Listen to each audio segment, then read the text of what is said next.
मेरे चैनल को सब्सक्राइब करें और बेल आइकन दबाकर भेड़ियों के झुंड का हिस्सा बनें। लास्ट वीडियो में हमने देखा कि ब्रदर्स दोनों यूनिवर्स के हीरोज को आपस में लड़ने पर मजबूर करते हैं और इन बैटल्स का आगाज थॉर और शज़ैम से होता है, जिसमें थॉर बड़ी आसानी से शज़ैम को हरा देता है। दूसरे बैटल में नेमोर और एक्वामैन आमने सामने थे, जिसमें एक्वामैन ने बाजी मार ली। और तीसरे और सेकंड एपिसोड के आखिरी बैटल में फ्लैश ने क्विकसिल्वर को हराया और अब डीसी 1 पॉइंट की लीड के साथ मार्वल से आगे है। अब आगे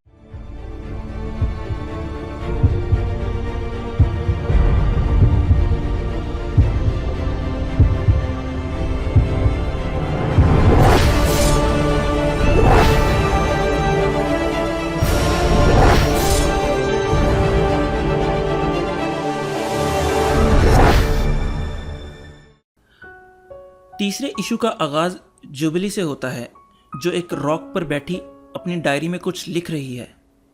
वो लिखती है, काफ़ी वक्त हो गया, मैंने कुछ लिखा नहीं, सोचा आज लिख दूं, क्योंकि क्या पता ये मैं आज आखिरी दफ़ा लिख रही हूँ, क्योंकि हालात ख़राब हो रहे हैं, बल्कि बहुत ख़राब हो रहे हैं। मुझे समझ नहीं आ रही कहाँ से शुरू करूँ।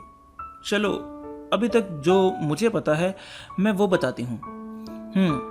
2 भाई हैं जो कि बहुत पावरफुल हैं, और एक ये हमारी यूनिवर्स है और इसी तरह की एक और यूनिवर्स है जिसमें भी हमारी तरह के ही हीरोज़ हैं, और दोनों भाइयों ने दोनों यूनिवर्स को आपस में लड़ने पर मजबूर किया है, ठीक है। और जो भी ज़्यादा मैचेस जीतेगा उसकी यूनिवर्स बच जाएगी और दूसरी को इरेज कर दिया जाएगा। और अभी तक 3 बैटल हो चुके हैं और हम 2 हार चुके हैं, यानी थॉर ने तो शज़ैम को हरा दिया, पर नेमोर और क्विकसिल्वर हार गए। अभी वो लिख ही रही थी कि टिम आकर उसके कंधे पर हाथ रखता है और कहता है, वक्त आ गया है जाने का। और वो अपनी डायरी को बंद करती है और वो दोनों वहां से टेलीपोर्ट हो जाते हैं। वो दोनों एक कमरे में पहुंच जाते हैं जहां टिम कहता है, काश मैं तुम्हें गुड लक कह सकता। और वो आगे झुककर टिम को एक किस करती है और कहती है, जो भी होगा अच्छे के लिए ही होगा। और ये कहकर वो उस पर हमला कर देती है और कहती है, मुझे तो ये फाइट फेयर नहीं लगती, क्योंकि तुम्हारे पास तो कोई पावर ही नहीं है। तो रॉबिन कहता है, तुम्हें किसने कहा मुझे पावर्स की जरूरत है? और वो अंधेरों में छुप जाता है। वो कहती है, मुझे पता है मैं तुम्हें हरा सकती हूँ, बस मुझे एक दफा नजर आ जाओ, तुम मेरे सामने तो आओ एक दफा। और उसे अंधेरों में रॉबिन का केप नजर आता है, तो वो आगे बढ़कर उस पर हमला करने जाती है और तभी रॉबिन पीछे से आकर उसे रस्सी से बांध देता है। और वो गिरकर कहती है, ये क्या, ये तो गलत बात है, तुमने तो एक भी पंच मारे बगैर मैच जीत लिया। और टिम उसके ऊपर बैठा था और कहती है, चलो अब तुम जीत गए हो, अब तो मुझे खोल दो। और हमारे इस मैच का विनर है रॉबिन, और अब डीसी 2 पॉइंट्स की लीड के साथ मार्वल से आगे है। डीप स्पेस में ग्रीन लैंटर्न, जो कि हॉल जॉर्डन नहीं बल्कि काइल रेनर है, वो और सिल्वर सर्फर आमने सामने हैं। और ग्रीन लैंटर्न ने एक हैवी मशीनरी कंस्ट्रक्ट की हुई है, जिसको सर्फर चीरता हुआ गुजरता है और उसके कंस्ट्रक्ट को रेजा रेजा कर देता है। और वो दोनों लड़ते हुए बातें भी कर रहे हैं कि किस तरह उन्होंने पहले भी मिलकर एक साथ अपने यूनिवर्स को सेव करने के लिए काम किया है, लेकिन आज उन्हें एक दूसरे से लड़ना पड़ रहा है। तो लैंटर्न एक बहुत हैवी प्रिंस टाइप का घोड़ा और नेजा बनाता है और सर्फर की तरफ दौड़ता है, और सर्फर भी अपनी फुल स्पीड से काइल की तरफ बढ़ता है और दोनों की टक्कर होती है और एक जोरदार धमाका होता है। जब सब क्लियर होता है तो पता लगता है कि लैंटर्न बेहोश होकर सिल्वर सर्फर के बोर्ड पर पड़ा हुआ है, और इस बैटल को सिल्वर सर्फर ने जीतकर मार्वल को एक कीमती पॉइंट दिलवा दिया। पर अगर यहाँ पर काइल रेनर अपनी फुल फॉर्म यानी व्हाइट लैंटर्न की फॉर्म में होता, या फिर काइल की जगह हॉल जॉर्डन होता, तो शायद रिजल्ट हमें कुछ और देखने को मिल सकता था। अब अगले मैच में कैटवुमन और इलेक्ट्रा आमने सामने हैं। तो कैटवुमन कहती है, मैं तो एक हीरो भी नहीं हूँ, तो फिर मुझे यहाँ क्यों लाया गया और मुझे चैंपियन क्यों चूज़ किया गया? और सामने जो इलेक्ट्रा है वो भी वैसा ही एक करैक्टर है, यानी वो एक असैसिन है। और अगर किसी ने डेयरडेविल टीवी शो देखा हो तो उसे आइडिया होगा कि वो कितनी स्किल्ड फाइटर है। दोनों की फाइट शुरू होती है तो पहले कैटवुमन का पलड़ा भारी लगता है, पर बाद में इलेक्ट्रा उसे आसानी से हरा देती है। जैसा कि मैंने पहले भी आपको बताया कि वो काफ़ी स्किल फाइटर है उससे। तो उसके सामने कैट वुमन का तो नो चांस। और फाइट के बाद दोनों यूनिवर्स के पॉइंट्स अब बराबर हो गए हैं, यानी 3 ही मैच डीसी ने जीते हैं और 3 ही मैच मार्वल ने। और ये खबर डेली प्लैनेट में छप चुकी है, जहां बेन और लुइस बातें कर रहे हैं। और शायद दिल ही दिल में बेन उसे पसंद भी करने लगा था और उसने उसे स्केयरक्रो से भी बचाया था, जो कि पिछली वीडियो में मैं बताना भूल गया था गलती से। तो आज आपको बता रहा हूँ कि इसने कुछ वक्त पहले लुइस को स्केयरक्रो से बचाया था और सुपरमैन ने उन्हें देखा था और उसे फील हुआ था कि उसे जेलस होना चाहिए इससे या कुछ और है।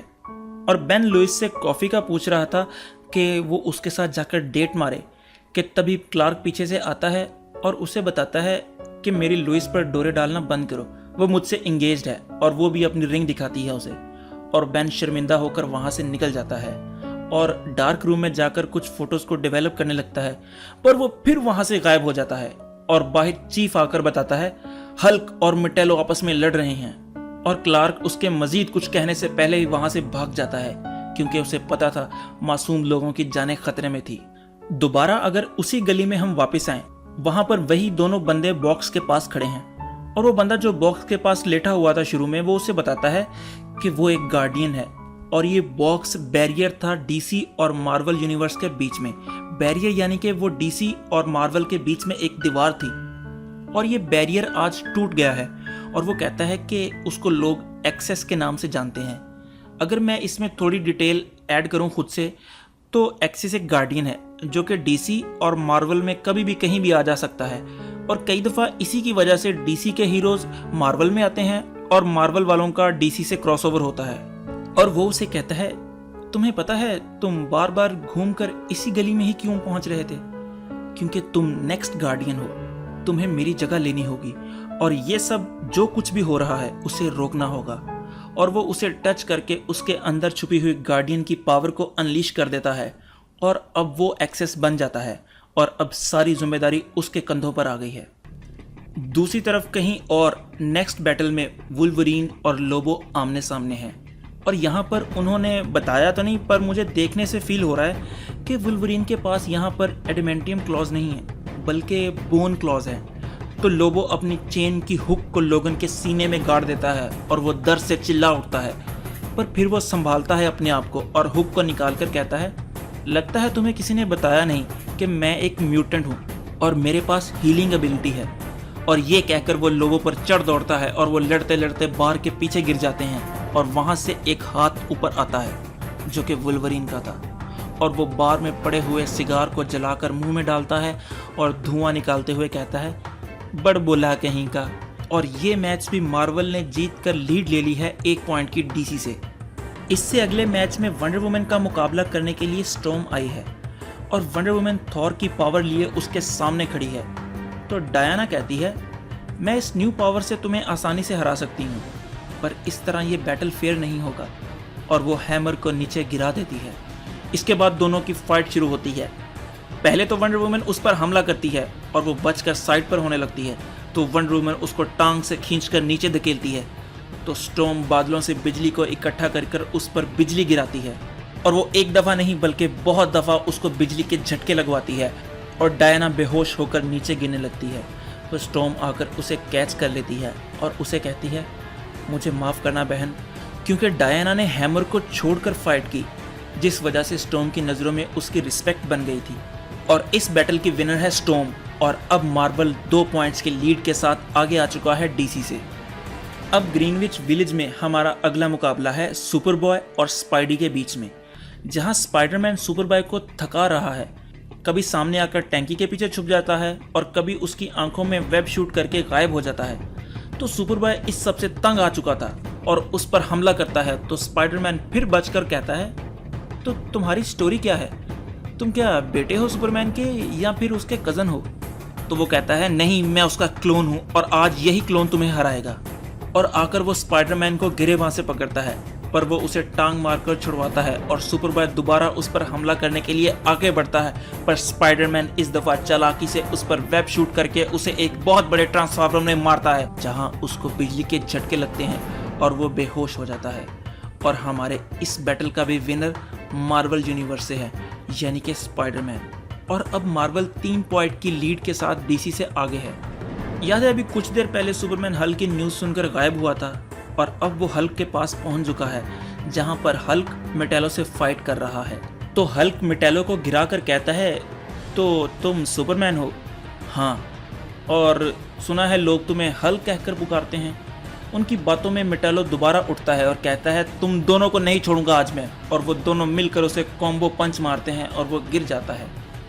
पर लाइट दोबारा आकर उन पर गिरती है और उन्हें एक वीराने में पहुंचा देती है, क्योंकि उनकी फाइट बाकियों की तरह हल्की फुल्की नहीं होने वाली थी, बल्कि हैवी काम होने वाला था। इसलिए लोगों की जिंदगियां बचाने के लिए उन्हें वीराने में लाकर फेंक दिया था। तो हल्क एक पंच से शुरुआत करता है और कहता है, चलो जल्दी से इसको भी ख़त्म करते हैं आज। और सुपरमैन जाकर सामने वाली पहाड़ी पर गिरता है। मगर सुपरमैन कहाँ रुकने वाला था और वो अपने हीट विजन से हल्क पर हमला करता है। अब याद रहे ये प्रोफेसर हल्क है, यानी ये वो वाला हल्क नहीं है जिसे हम जानते हैं। मतलब कहने का ये है तो वही ब्रूस बैनर वाला हल्क, पर ये उस तरह गुस्से में नहीं रहता, अपने ऊपर कंट्रोल करना सीख लिया है। तो इसका मतलब साफ है, हल्क अपनी पूरी पावर यहाँ पर इस्तेमाल नहीं करता हुआ नजर आएगा। तो वो दोनों दोबारा शुरू हो जाते हैं लड़ना। कभी सुपरमैन हल्क को मारता है और कभी हल्क सुपरमैन को। तो सुपरमैन की बर्दाश्त से ये सब बाहर हो रहा था, क्योंकि बहुत देर हो गई थी और कोई भी नतीजा नहीं निकल रहा था। तो सुपरमैन अपनी सारी पावर एक पंच में जमा करता है और कहता है, मैं चाहता था कि हम एक साथ दोस्त बनकर काम करें, पर हालात ही ऐसे हैं कि मुझे तुम्हें हराना होगा। और वो पंच हल्क के मुंह पर मारता है, जिससे हल्क गिर जाता है और उठ नहीं पाता। जिसका मतलब साफ था, ये मैच डीसी ने जीत लिया और एक कीमती पॉइंट हासिल करने में कामयाब हो गई है।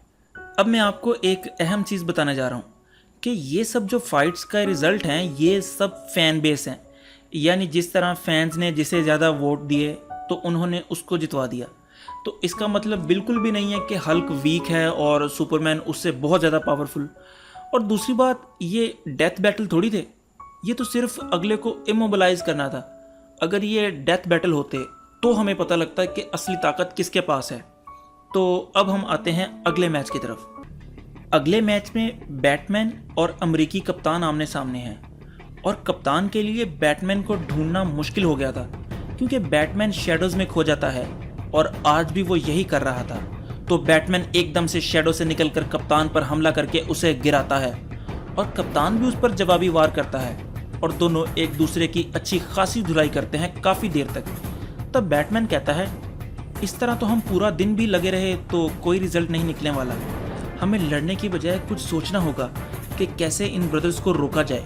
पर अगर हम लड़ना बंद कर देंगे तो बैटल्स यहीं पर एंड हो जाएंगे। तो कप्तान कहता है, तो चलो फिर लड़ते हैं। पर तभी गटर से एकदम पानी आता है और वो दोनों को बहाकर ले जाता है। बैटमैन तो इस सब का आदी था, क्योंकि वो शुरू ही से गौतम वगैरह में रहता आ रहा है और इन सब चीज़ों की आदत थी उसे, पर कप्तान को नहीं थी। तो बैटमैन उसकी जान बचाता है और उसे पानी से निकालता है, पर तब कप्तान बेहोश था। यानी बैटमैन ये बैटल जीत गया था और अब मार्वल सिर्फ एक पॉइंट की लीड पर था। बैटमैन और कप्तान जब दोनों गटर से बाहर निकलते हैं तो वो एक गली में होते हैं जहाँ पर वो बॉक्स था। ओल्ड एक्सेस उन्हें देखकर कहता है, एक एक यूनिवर्स से दोनों आ गए हैं, चलो जल्दी करो, ये ना हो कि देर हो जाए। अब नए गार्डियन को समझ नहीं आती कि वो क्या करे, तो वो दोनों को टच करता है। पर तभी उन्हें पता लगता है कि दोनों भाइयों ने अपना फैसला बदल लिया है, क्योंकि बैटल्स के एंड होने तक उनको इंतज़ार करना पड़ना था और अभी काफ़ी बैटल्स बाकी थे और उनसे सब्र नहीं हो रहा था। और उन्होंने फैसला लिया कि वो किसी भी यूनिवर्स को इरेज नहीं करेंगे, बल्कि वो दोनों खुद मिलकर एक यूनिवर्स बन जाएंगे, जिसका नाम उन्होंने अमेलगम यूनिवर्स रखा। यानी अब दोनों यूनिवर्स मिलकर एक बन गई है और सारे हीरोज भी आपस में मर्ज हो गए हैं। यानी जैसे कि सुपर बॉय और स्पाइडरमैन मिलकर स्पाइडर बॉय बन गए हैं और यहाँ पर तीसरे इशू की कहानी ख़त्म हो जाती है। तो कमेंट्स में अब आप लोगों ने करना ये है कि आप एक डीसी का कैरेक्टर ले, कोई भी डीसी का कैरेक्टर ले और उसको किसी भी मार्वल के कैरेक्टर में कंबाइन कर दें और ख़ुद उसका नाम बनाएं और कमेंट में उसका नाम लिखें और उसकी पावर्स मुझे बताएं कि आपको क्या लगता है कि उसके पास क्या पावर्स होंगी। और जो भी है आपके जहन में वो लाजमी कमेंट करें। और पिछली वीडियो में मैंने आपसे कम से कम 2000 लाइक्स का कहा था और अभी तक वो टारगेट पूरा नहीं हुआ, तो मैं टारगेट थोड़ा कम कर देता हूँ इस वीडियो के लिए। तो इस दफ़ा आप लोगों ने करने हैं 1500 लाइक्स। तो अब उम्मीद है कि ये हो जाएंगे और सब्सक्राइब करना मत भूलें। तो खुश रहें, खुश रखें। अल्लाह हाफिज़।